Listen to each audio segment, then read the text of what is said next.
Well, good morning, everyone. I want to welcome you back to the Passage Podcast. My name is Jim Merle, and I'm excited to be here with you today as we're going to be continuing our study from the Gospel according to Mark. Now, you may not realize this, but I've actually been away from doing these videos now for the entire summer, and so I'm a little bit behind. I'm trying to catch up. On top of that, you may not realize this either, but I'm actually teaching this material at my home congregation, the Ironton Church near Talladega, Alabama, and not only teaching it there, but also making these videos. And as it turns out, I'm ahead of myself because I took off the summer here and didn't necessarily take off the entire summer there. I'm ahead of myself. So I'm teaching in chapter 2 of Mark there and still continuing in chapter 1 of Mark here on these videos. And so I've got to catch up. If not, my mind is going to get all confused trying to cover the same context, what it ends up being repeatedly, and on top of that, in separate context altogether. So hopefully today is going to be a small part of me catching up, if you will,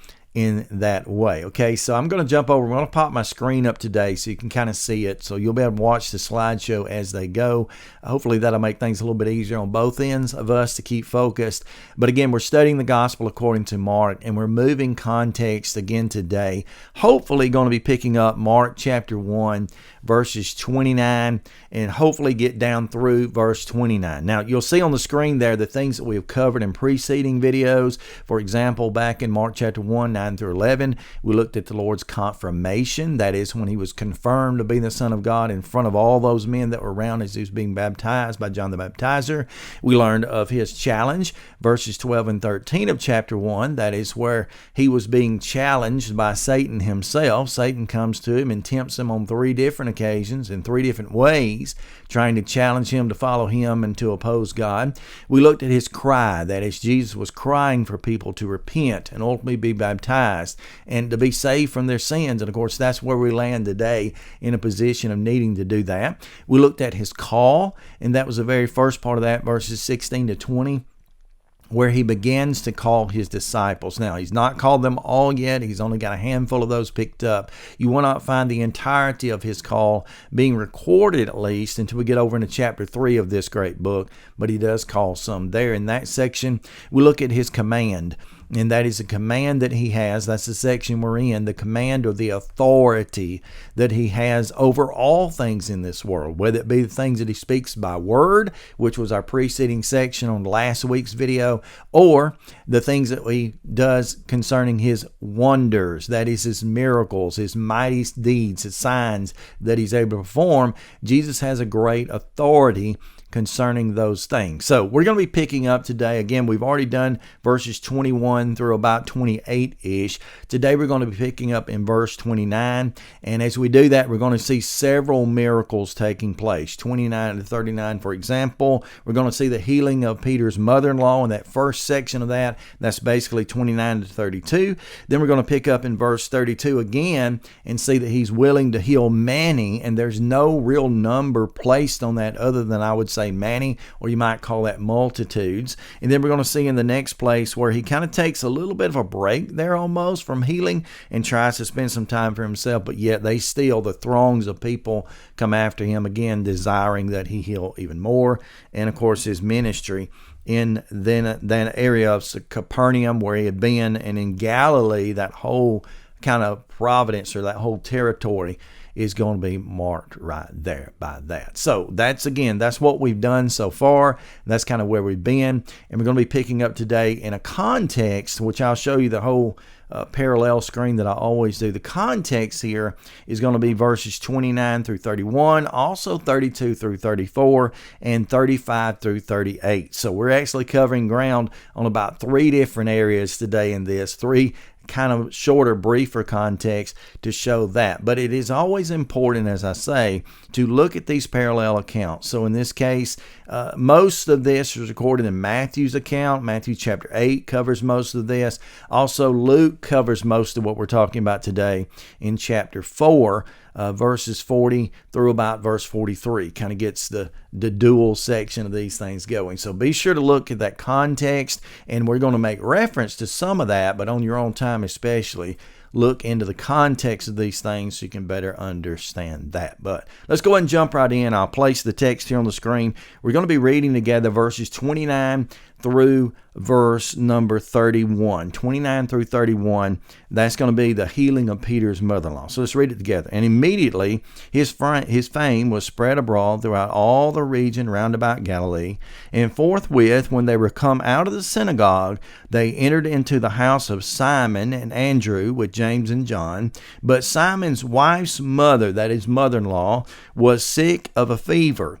And anon, they tell her of him. That word anon means they do this quickly, immediately, just like we've seen in the previous chapters already. And he, that is Jesus, came and took her by the hand, lifted her up, and immediately the fever left her, and she ministered unto them. Now, kind of looking a little bit now at the breakdown of this, and I've got this up on the screen kind of over to the one side so you can see it as we talk.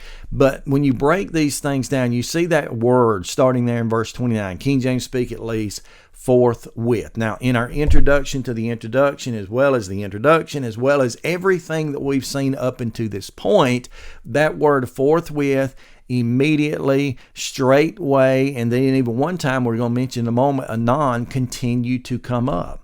There are approximately 41 to 42 times throughout the Gospel of Mark where these words or similar words are used that means that things are moving at a fast pace. Now, that doesn't always mean that Jesus himself is kind of darting from place to place, and zipping around like the Roadrunner or anything like that. But it does imply that in the pace of the book that Mark chooses to write in, of course, by inspiration, but in the pace of the book, Mark likes to just go from thing to thing to thing to thing to thing that Jesus does. And even though there may be some spaces actually literally in between that, he doesn't treat in that way. Mark has an urgency about the way that he writes, in my opinion, and that urgency causes him to continue to use words like this and to prove that Jesus was not a slouch. Jesus was not one to sit around twiddling his proverbial thumbs or sit around wasting anyone's time. The work that he did, he found it to be urgent and of most importance. And so he uses that word there, the first part of that in verse 29. But it said, in forthwith, when they were come out of the synagogue. Now, we've talked about the synagogues already. The synagogues by this time were the things that were continually be done, not necessarily for what we would call worship. I don't know if you could necessarily say they worship necessarily in the synagogues. Their worship was done in the temples. But the worship that they did in the temples was almost mirrored in the synagogues in many cases, in that was kind of their gathering place. Now remember, the average Jew of that day, by the commandment of God, living under the old law, would have spent a lot of time in their homes, particularly studying the books that had been revealed, studying the Pentateuch, for example, Genesis, Exodus, Leviticus, Numbers, Deuteronomy. At one point, studying the prophets of the Old Testament, many of which have been, or all of which have been revealed. Many had been recorded or written down for them. So they were taking advantage of that in their homes, but they were also gathering at points and times throughout their weeks and days to spend time in the synagogues. And that was a more of a congregational type of assembly, a gathering place where they would come out. And in most cities around here, if they had a certain number of men, I think the number was 10, but check me out on that, they had a certain number of men, a synagogue could and would be established. And that gave them a public place where they might assemble, again, where they would spend time in basically the reading and the examining of God's Word. So they were in the synagogues, and it says, and he entered into the house of Simon and Andrew with James and John. So Simon, this is Simon Peter eventually, and Andrew were brothers.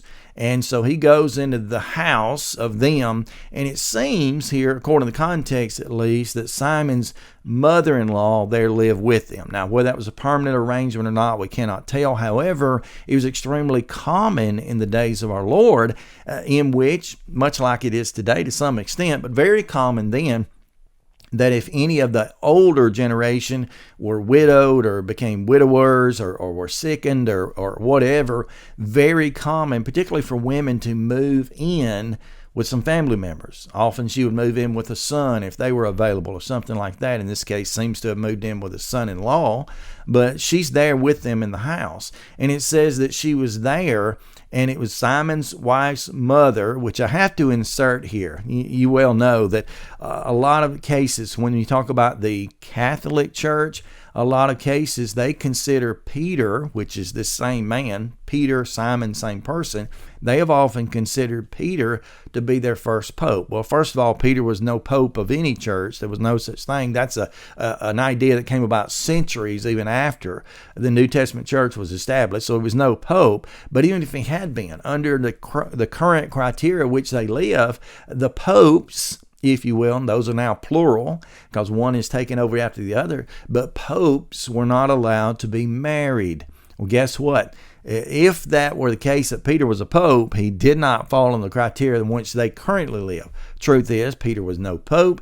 Peter was married, and we know that because he had a mother-in-law. But it says the mother-in-law here lay sick of a fever. Now, the idea that she lay sick implies that she's sick enough, at least, that she is bedridden at this point. Probably, if I had to guess, was to a point to where they might have assumed that she perhaps could die, or that she was sick enough that may be the case. According to Luke's account in Luke chapter 4, up in verse 38, as a matter of fact, Luke said she had a great fever. So she's got a high fever. She's in a pretty bad strait. Now, today, if you and I or a loved one or a family member or something such as that, today, if we were to come down with a fever, there are several options we would have available. For one, we might take some Tylenol, some Motrin, some aspirin, some Advil, something like that, some type of a medication which would help to bring that fever down. For another, we would probably take medication and then begin to do some investigation, and that may even include going to a physician or to a doctor and having to try to have them to figure out what's wrong with us. So we might get tested. I've got one of my children that's been sick the last few days. Turns out she had the strep throat.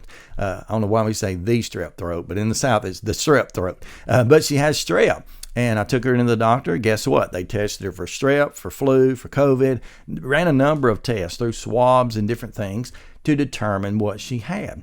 In Jesus' day, if someone was sick, particularly if they had a fever, one, they had little or no medications to directly deal with that. They had more like home remedies like we have, which work sometimes, but also they didn't have the thriving medical system to treat that.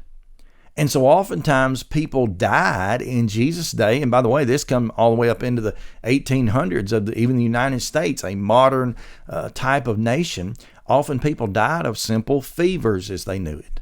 Now, it would be a severe case, obviously, to take someone's life, but at least she was very sick, and to the point when it actually lets us know, King James speak, that anon they tell him of her. That is, they were in somewhat of a tizzy, a panic to go and tell him. That's the same wording as forthwith, straightway, and immediately from the preceding chapters and the preceding sections of this chapter as well. But immediately went and tell. Verse 31, and he came and took her by the hand and lifted her, and immediately the fever left her, and she ministered unto him. I want you to look at that idea specifically. I'll pop it up here so you can see the way I got the graphic lifted out. He took her by the hand.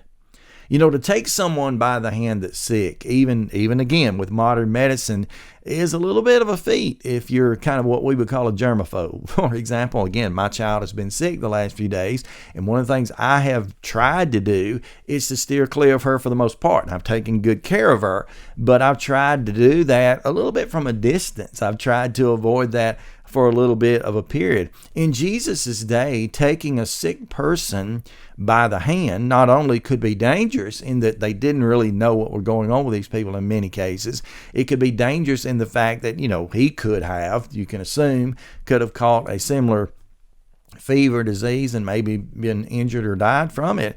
But it was also, to one point, somewhat against the law of Moses. For example, in Leviticus chapter 15 and verse 19, I've got the reference here popped up on the chart there, but in Leviticus 15 and verse 19, we learn that if someone were to touch someone who was sick with an issue of blood or sick with a fever or any other malady, that they themselves could have been deemed as being unclean for a period of time.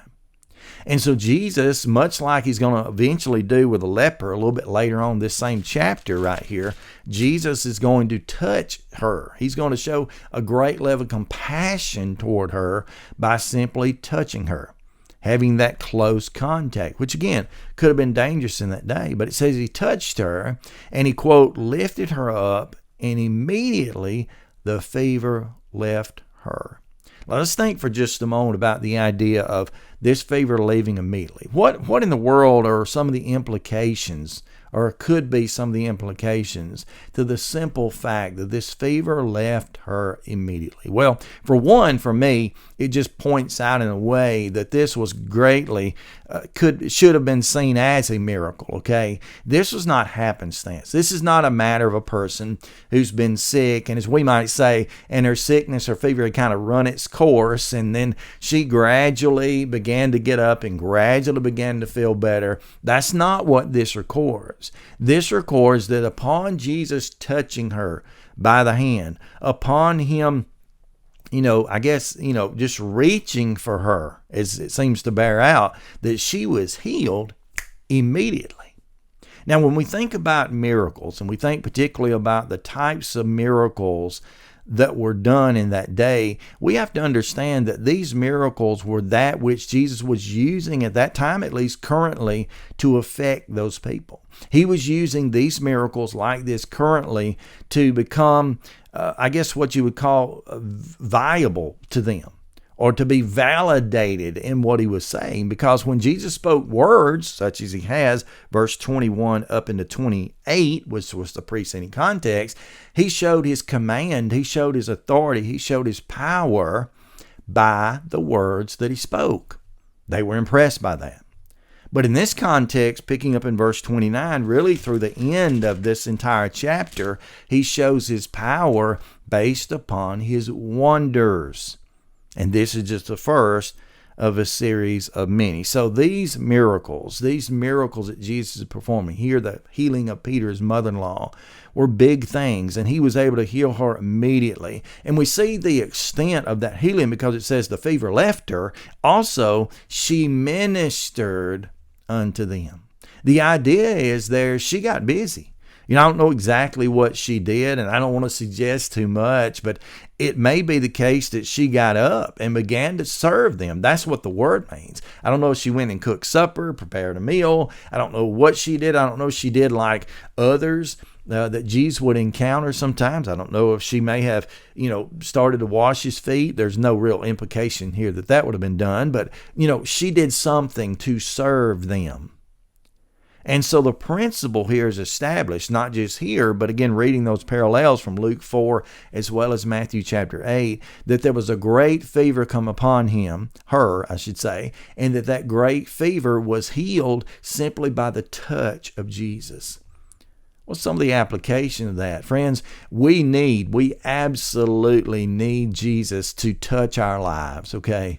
We need that touch of Jesus to touch our lives, to heal us from the sins that are within us. We have, in some senses, we've all got a fever, something that we're sick with. We've all got something that if not taken care of and handled, ultimately could kill us, spiritually speaking.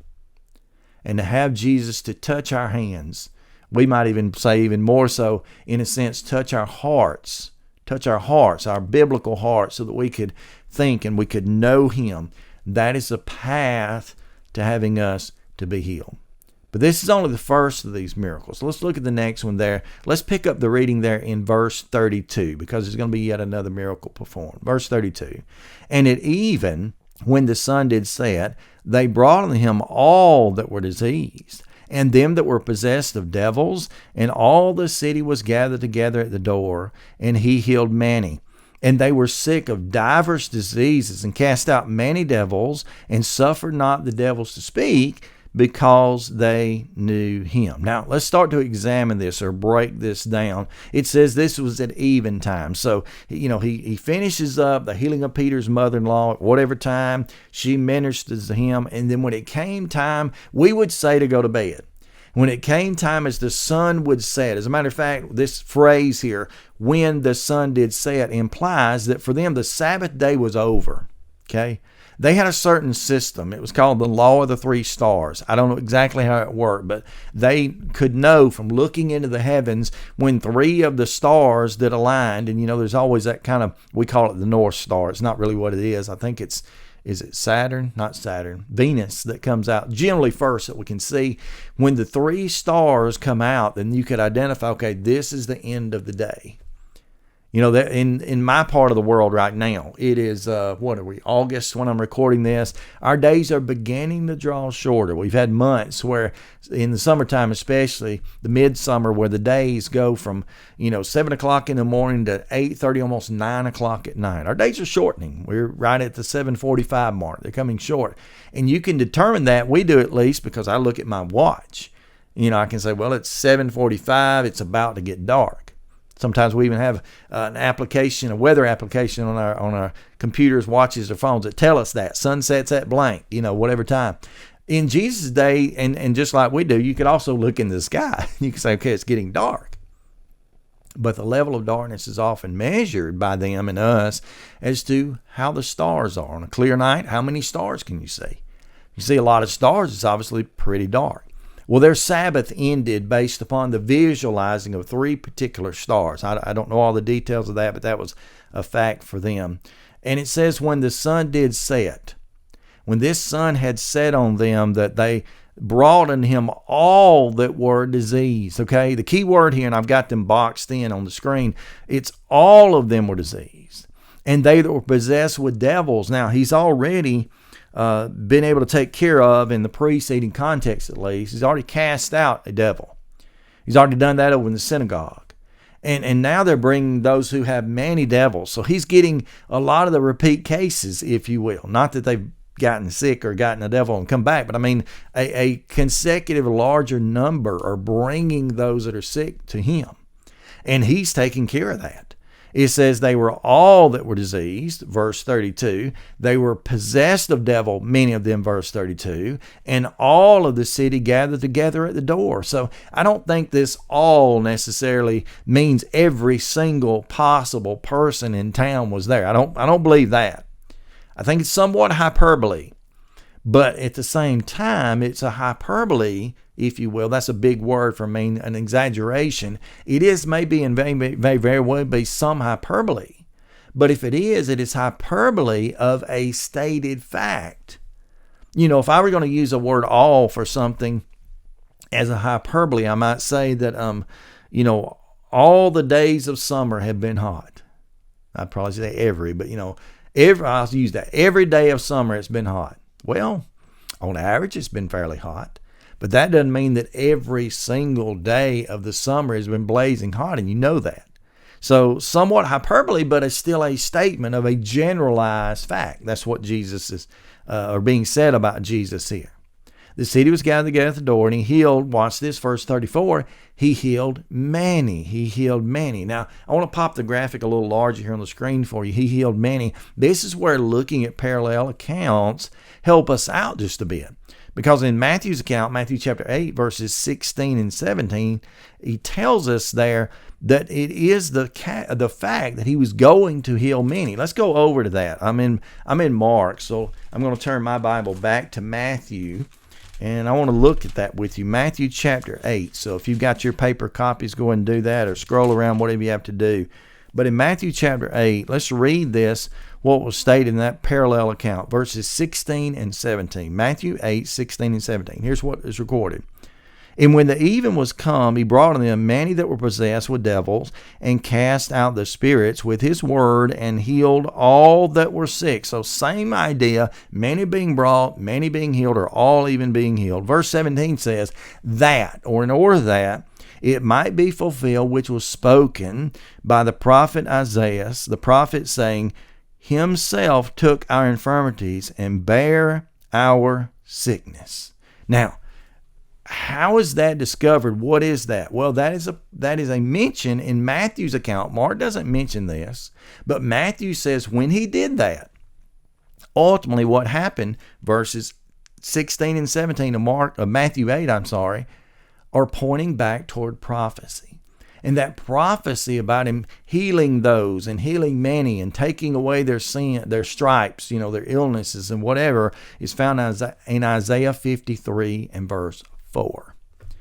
He takes on our problems. He takes on our issues. So again, what a wonderful thing this is to think about Jesus, who, as I mentioned with Peter's mother-in-law, what a blessing it is to be touched by him. That is to where he can access us and we him, and he can take away our sins. What a blessing it is here that prophecy is fulfilled in that time. And remember, when we think about Old Testament prophecy, yes, that stuff came true. It came to fruition, literally. Many of them, all of them, I guess, all those prophecies came true in some form during the time he was on earth, or during his time on the cross, and during his resurrection and ascension. All those things came true. But at the same time, there are also many of them, even for us today, stand as shadows, stand as types, pictures, if you will, of what comes upon us. So not that Jesus has to heal all of us physically, but Jesus has the ability to heal any of us who choose to follow him in faith and obedience, who choose to follow him in that way. He can heal us as well. And so this is a blessing. The prophecy of Isaiah 53 and verse 4 is a blessing. The reference that Matthew added as a detail to his account is a blessing, knowing that he healed many. So go back to the little chart here. He healed many that were sick of divers diseases, and cast out many devils, and suffered not the devils to speak, because they knew him. So what is Jesus doing? He's casting out any illness, any devil, any disease that's coming in. That included all that were diseased, those that were possessed of devils, all that were in the city came out, and many of those all were healed. The idea there in my mind then is that Jesus had no problem. He had no issue. He had nothing outside the possibility or the boundaries of what he could do. And up in this point, just in Mark chapter 1, he's already proven his power over demons, okay? He's done that. Healed that man again in the synagogue. He's proven already now his power over disease, okay? In everything that he does, whether it's Peter's mother-in-law, whether it's the many that are listed here that are innumerable, he's proving his power over disease. He's proving as well his power ultimately he would over death. Now he does that with Lazarus and others that he would raise from the dead. Mark records some of those and others. And he's going to prove that obviously in his own resurrection. But these people in this town had evidently gotten the idea that whatever they put on him, whatever they brought before him, that he was able to take care of that. That's a great attitude to have. That's the attitude that I need and you need in life in all cases, in that we ought to have confidence that whatever it is in our life that needs to be healed, spiritually speaking now, can be healed. Now, that's not to say that Jesus today doesn't have power over physical healing. He does. But he doesn't do it in the way that was done then. You know, it's not a matter of him going to physically come down and speak over us or touch us or call us out of the grave. It's certainly not a matter of anyone coming to us today as a healer who can call upon God's power, a man who can call on God's power, as would be done back then by his apostles and some of the others. That doesn't exist. That doesn't exist in that form today. But friends, understand the power of God itself, his ability as God, Jesus' ability as God, John 1 said he was God, have not changed. The power is there. Now, how do we access some of those healing powers today? Well, one is through providence, okay? If God desires to heal someone who is sick, he will do so providentially. Also, we access that through prayer. You know, we have a wonderful ability today, they did then, and we especially take advantage or should take advantage of it now, to be praying before God, petitioning God on our behalf, begging of God to take care of situations, whether it be the physical things of life, like the sicknesses and the illnesses and all, or whether it be more especially the spiritual aspects of life where we need healing. And I think it is wonderful here in the context that we've learned that he had the power over those things. He could deal with those things. Those things were really no issue. They were really not a problem to him. Now, I mentioned the fact in passing just then that no one today has this same power. I mean, no man has this same power to call on God to make any of these miracles to be present or take any of these healings on. I've had people tell me in the past, even one when I was sick waiting on heart transplant, if you'll just come over and talk with my pastor, he can heal you. No, he couldn't heal me because that's not God's providential way of doing things anymore. Prayer could have assisted, and I'm sure did. Who knows? All the prayer I know was advantageous in that point. I ended up getting a heart transplant. 10 years out now, I'm doing pretty well. But it's through providence and prayer that takes place. But when Jesus did a miracle, and we're going to back up now, and I'm going to show you a chart in just a moment. When Jesus did a miracle, his miracles were absolutely true. Unlike some of these healers, I would call them fake healers. They want to be called faith, but I say fake healers that are on television who supposedly, heal the man of cancer. Of course, we couldn't see. They caused the lame man to walk. There's no proof that when he stood up out of the wheelchair, he'd had a problem walking to begin with. All these things and stuff that comes out, folks. That stuff just comes out. Every one of those men, to one point or another, have been proven to be a shyster, a fake. But Jesus was not that. Jesus' miracles were always, keyword, always verifiable. I'm going to pop this screen up for just a moment so you can get a good look at it. I want you to look over the screen right quick. Just kind of scan down in your mind these facts. These are absolute biblically supported, scripturally supported facts about Jesus and his healing, and how the ability of Jesus' healing was so different, so very much different than what we have today. For example, just to read through this chart. Number one, they were done by word or touch. Matthew 8, verse 13, Matthew 1, verse 31 prove that. Jesus could just simply speak or touch someone. All he did to Peter's mother-in-law in the record is he just touched her hand. That's all. Just touched her hand. She was healed completely. It was done instantly. Matthew 8 and verse 13. Just one of many, if not all, the examples prove that. Jesus could heal someone just as quick as you could snap your fingers or blink your eyes. He had that ability. Some of these men today who claim to be healers say, well, I've healed him, but it'll be probably 6 weeks before we know. Well, it could be 6 weeks before the medication works, or 6 weeks before the radiation takes part, or a number of things. Or the process, again, of sometimes you're sick, and you just, over the course of time, you get better. It runs its course. He healed instantly. Number 3, he healed totally. Mark chapter 6, verse 56. We hadn't gotten that far yet. But he's going to completely and totally heal people. He's going to make people to where they no longer deal with that ailment. They are done to everyone. You take a faith healer on television today, and we've learned that he is never going to take everyone in the audience that shows up and supposedly heal them. Not going to do it. Matter of fact, in most cases, those that are televised, the way that really worked out, and even if you went to a live healing session, the way that generally has worked out, being pre-selected people with pre-selected supposed illnesses and such, that it's a sham. Just been a sham. But Jesus didn't turn these people away. The context which we just read said all the people came to the city bringing all types of demons, all types of diseases, and he healed them all. Jesus was taking advantage of this. He was doing everything. What if Jesus had been in that crowd and says, wow, okay, I can take away your flu, and I can take away we'll put modern terms on it, your case of COVID, and I'll take away your case of this, but I can't do anything about that broken leg. I can't do anything about that. Jesus didn't do that.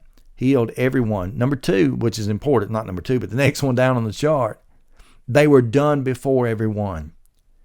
So many of these healings that are done are supposedly done at another place. Somebody says, well, I like to see you. Well, he healed somebody last night. You weren't here. Or they claim he went into the jungles of Africa and healed this man or raised this person from the dead. Well, who saw that? Well, nobody. But he did it. No, his miracles were done toward everyone and before everyone, and they were done everywhere. There was no one place where you had to bring your people to be healed of Jesus other than to be in his presence. And that wasn't always the case. He would even heal some who were not even in his presence. The nobleman's son, for example. He doesn't heal him in front of him. He heals him by word miles and miles away. He could do them everywhere. They were done only on verifiable diseases. I won't say only. They were done on all sorts of diseases that could be hidden. But if there was a verifiable one, such as he's going to heal a man with a withered hand, meaning his hand either was missing or was completely, mauled up, heals him. He's going to reattach limbs. When you're talking about healing a leper, oftentimes body parts have fallen off and need to be restored. Facial features, noses have come loose. Heals them. Done on verifiable diseases, and he even healed the dead.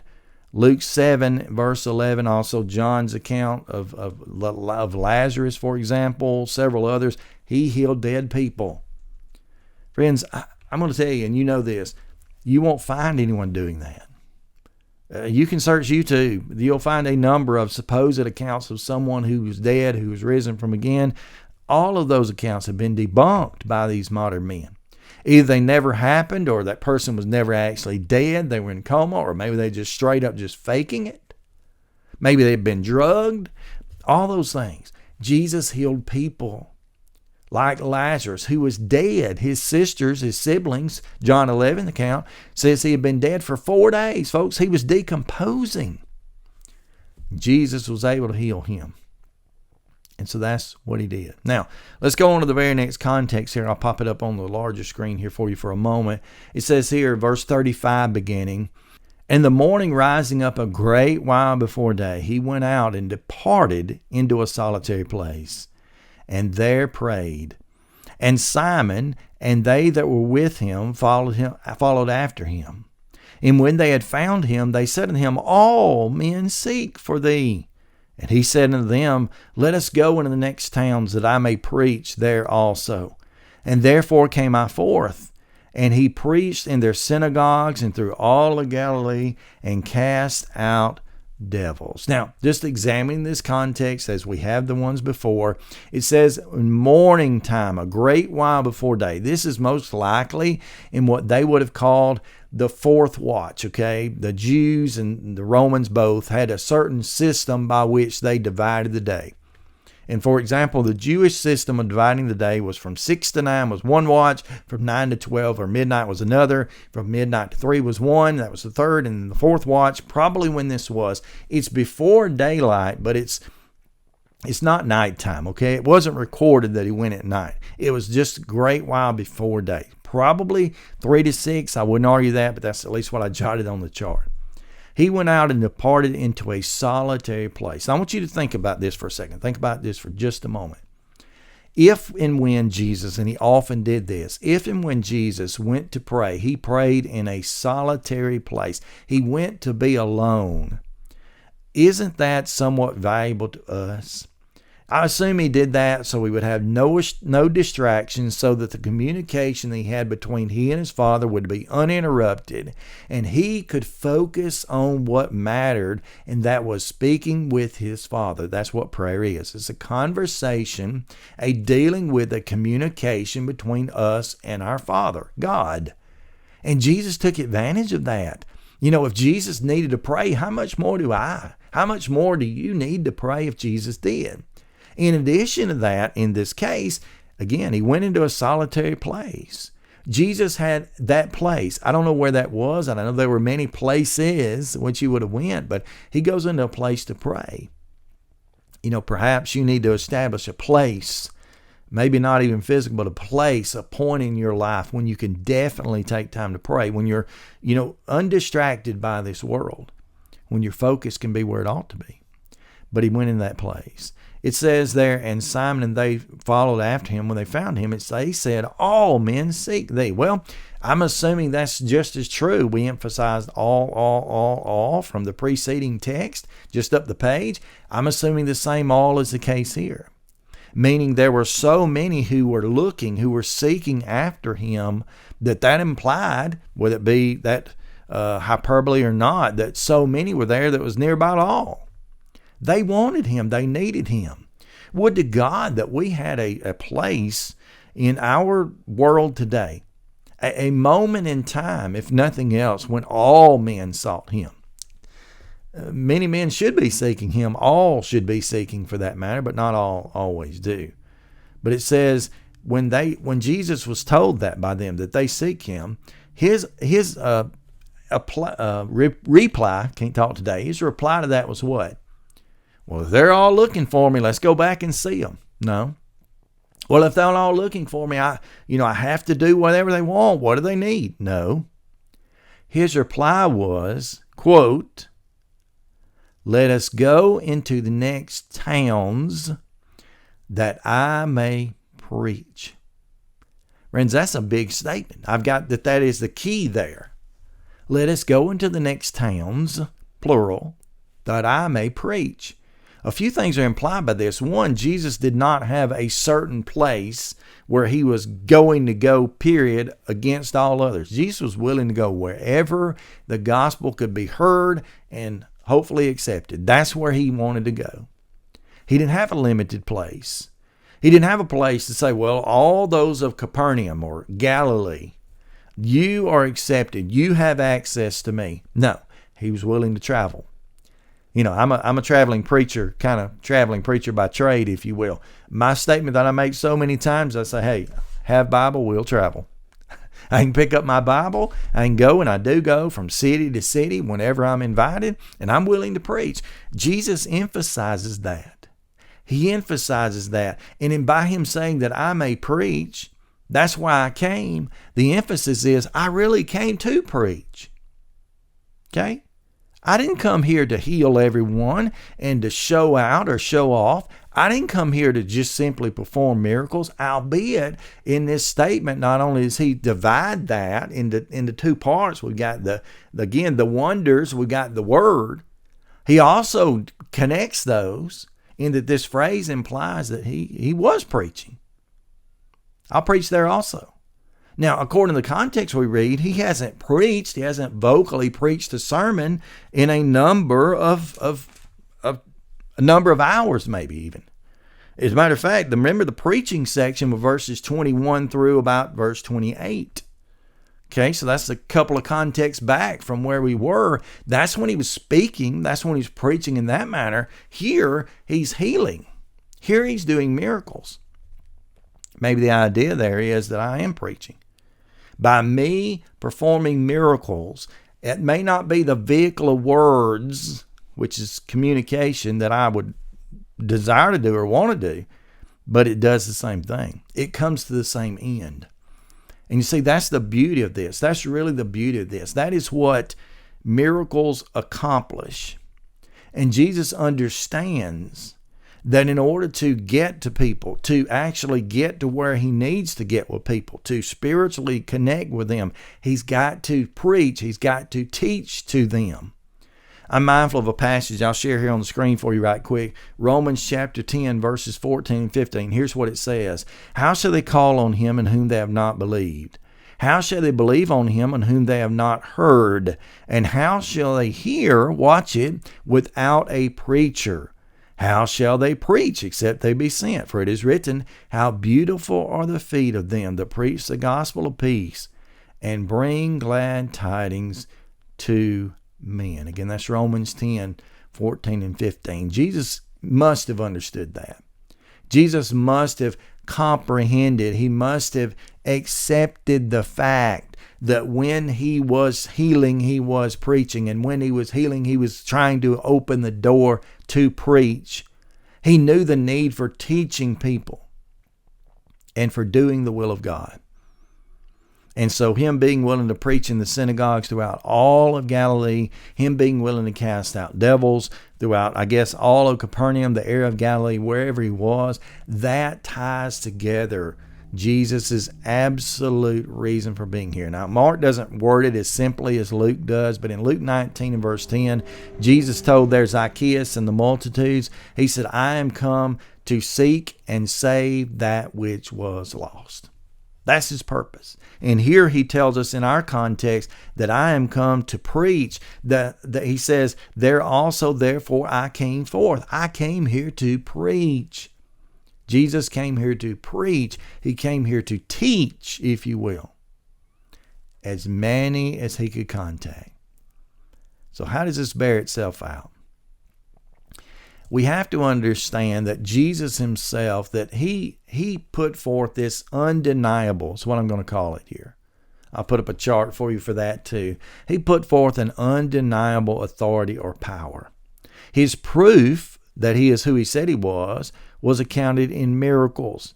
His power was accomplished or accompanied in prayer, and his priority was accomplished in preaching. So that's those three things. You can review them again. Proof, accounted in miracles, power, accompanied in prayer, and priority, accomplished in preaching. That's who Jesus was. That's not only who Jesus was, that is according to what he's telling us, that's who he wills to be. So, whether he is speaking words or whether he is healing with wonders, one thing is outset to be accomplished, and that is his miracles, that is his wonders. They brought to him verification. They established, they verified who he was. His words brought victory. And friends, I am so thankful today that we have both coming from Jesus. No one is being healed today by the laying on of hands of the apostles or even by our Lord directly. And no man is calling on God to perform miracles as they once did in Jesus' day. But we have the validation of Jesus in the Scripture, folks. That's why I'm so happy and so joyful to be able to study God's Word for myself and then sometimes to share those studies along with you, because this is what Jesus did. His verification is in that we read these miracles, and through faith we trust these miracles to be true, and they are. And they are proven to us to be that. And then we read through his words and we find victory. You know, we sing an old hymn sometimes in our worship in different places, and you'll recall the words, "Oh, victory in Jesus." You know, victory in Jesus. That's just one of those old classics that we sing. There is certainly victory in him. There's victory in all that he does, and especially victory in knowing who he is. I thank you so much for joining me today. We're going to pick up on next week, beginning in verse 40. So I'll put up that chart here on the side of the screen. Beginning in verse 40, we're going to be looking at his compassion, moving from his command to his compassion. Now, the way his compassion is going to be seen in the healing of a leper. And boy, what a big deal, if you will, that is. So thank you so much for joining me today. And until next time, please stay faithful, my friends.